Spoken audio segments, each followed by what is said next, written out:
Hello and welcome to this Python tutorial. So now we have everything ready. We have our data well preprocessed and the Keras libraries and packages well imported. So now we are ready to start with the first step of creating our very first artificial neural network, and that step consists of initializing the ANN, that is, defining it as a sequence of layers. There are actually two ways of initializing a deep learning model. It's either by defining this sequence of layers, or the other way, defining a graph. So here, since we'll make an artificial neural network with successive layers, as you saw in Carol's intuition tutorial, well, we will initialize our deep learning model by defining it as a sequence of layers. So let's do that. It's actually very simple. We just need to create an object of the sequential class, a class that we of course take from the sequential module here. All right, so let's do it.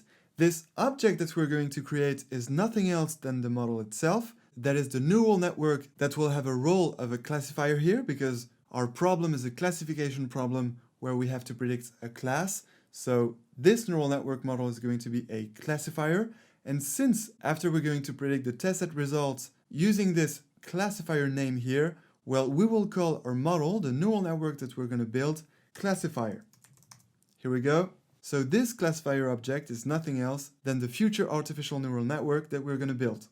So equals, and then we use the sequential class because this classifier object is actually an object of the sequential class. So we know how to do that. We just need to take the class here and add some parentheses, and we don't need to input any argument because we will define the layers step by step afterwards. We will start with the input layer and the first hidden layer, and then we will add some more hidden layers, and then finally we'll add the output layer. So that's all for the first step. We are ready to select this line and execute to initialize our artificial neural network classifier. All right, so that's done. We are now ready to add the different layers in this ANN, and we will start with the input layer and the first hidden layer. So that's exactly our next step, which we will do in the next tutorial. Until then, enjoy deep learning.